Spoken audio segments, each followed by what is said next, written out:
una frase del ministro de Economía de Italia hace unos años, cuando necesitaban los manos de obra, necesitaban los brazos, los aparecieron buenas personas, y nunca nos preparamos para recibir personas, sino para recibir los brazos que habían solos. Esa fragmentación del cuerpo, desde luego, va a hacerse mucho más evidente y mucho más clara en el nuevo capitalismo, en la cultura del nuevo capitalismo. Y va a permitir entonces un emplazamiento de lo local frente a la gran movilidad de las empresas y de los accionistas y de los dueños de las empresas. Y eso va a tener implicaciones en varios niveles. En primer lugar, en el manejo de la responsabilidad.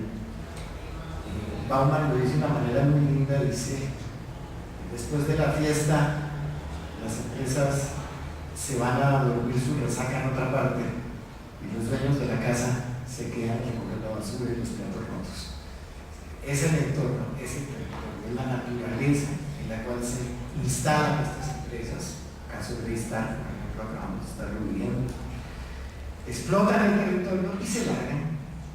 La comunidad localizada, emplazada, no desplazada, sino imposibilitada para moverse, es la que tiene que enfrentar el producto de esas acciones que ya no tienen un responsable visible, que no se encuentra en ninguna parte.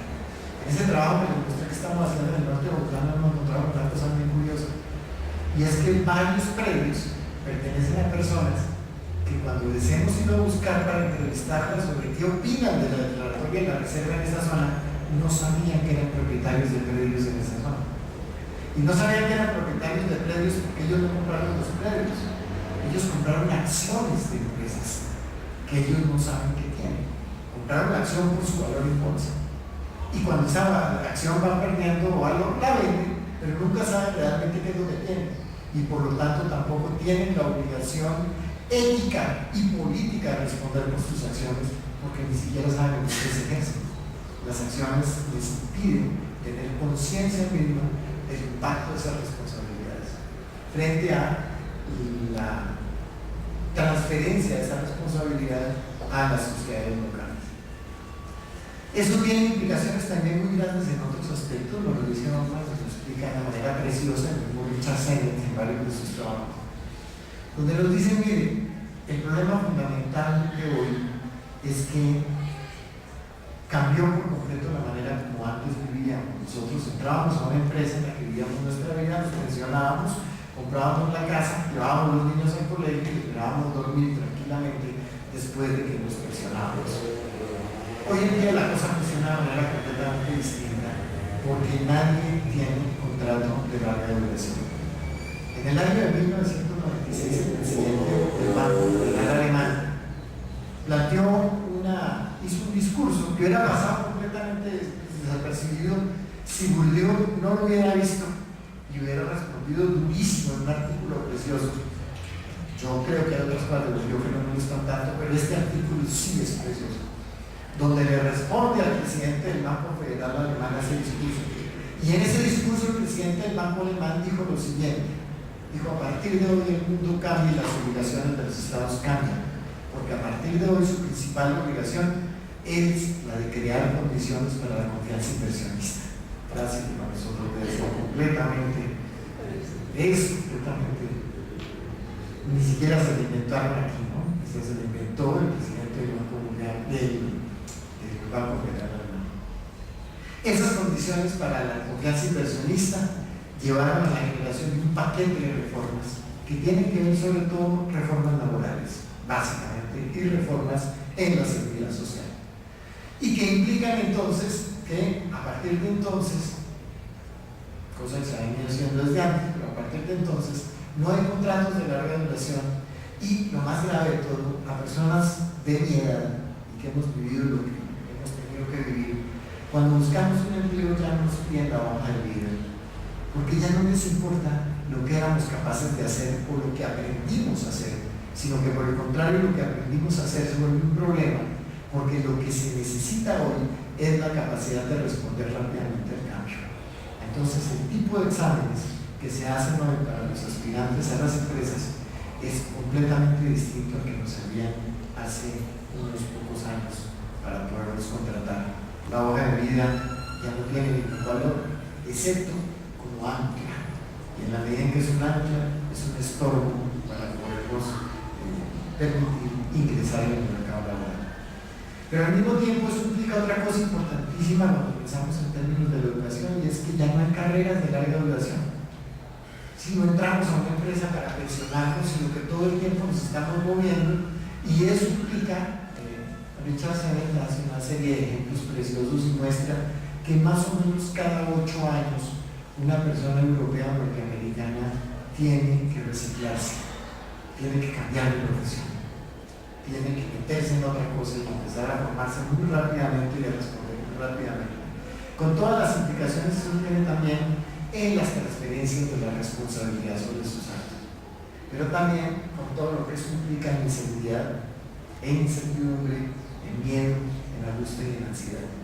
Richard Sennett y Bauman, sobre todo, hacen un análisis muy profundo de por qué la seguridad y la búsqueda de seguridad se convierte en el factor o en la política fundamental a partir de 1997. Es fundamentalmente porque las nuevas condiciones generan inseguridad en la vida, inseguridad total, inseguridad humana, y la seguridad se convierte en la búsqueda fundamental y en el objetivo fundamental de nuestra existencia.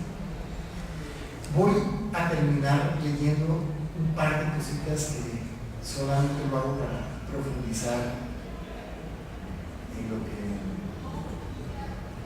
después me ayuda a cerrar esto.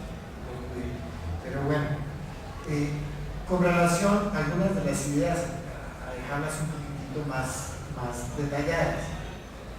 Una primera reflexión que ya planteé muy rápidamente es la que tenía que ver con el carácter cambiante de la naturaleza y a la importancia de ese carácter cambiante de la naturaleza tiene para la vida humana y en los efectos que tienen las acciones humanas sobre ese carácter cambiante del mundo natural.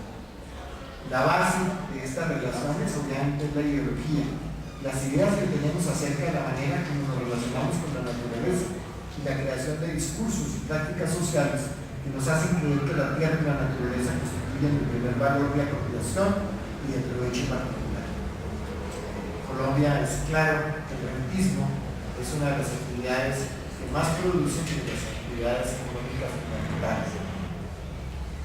Luego, una segunda reflexión es cómo, de qué manera combinamos nuestra experiencia vital, individual y colectiva, como partes constitutivas de la naturaleza con nuestras vivencias sociales para dar sentido y para otorgar significado a nuestras relaciones con nosotros mismos, con el entorno natural y con nuestros congéneres.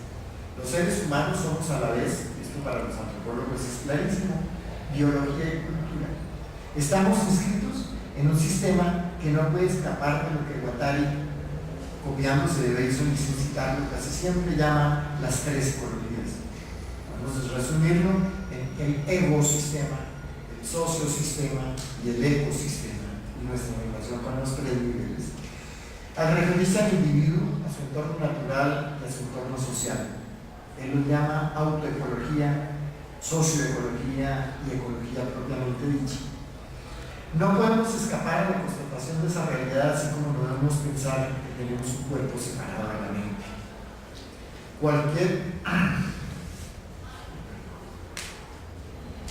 Este reconocimiento tiene implicaciones en la interpretación de la territorialidad humana, pues en tanto que somos biología, el comportamiento territorial humano responde a una acumulación de información básica que fluye a través de los genes y que responde a procesos de comunicación tan complejos dentro de cada uno de los sistemas de ese gran sistema. Así, el comportamiento territorial y biológico humano se puede analizar también desde la perspectiva o bajo los principios propios de la dinámica de organismos, de poblaciones y de comunidades ecológicas. El parasitismo, la predación, la competencia aparecen en la base de procesos de cambio en las relaciones con el territorio, pero también aparece el mutualismo que establece la base para las limitaciones territoriales. Lo importante es que la territorialidad garantiza la propagación de la especie, de cualquier especie en ecología, regulando la densidad de población, pero a la vez, en el caso de los animales, la territorialidad constituye una forma de dependencia de la naturaleza, como lo muestran los ecólogos y los etólogos en sus trabajos. Los animales no son libres, son prisioneros de su territorio. Los seres humanos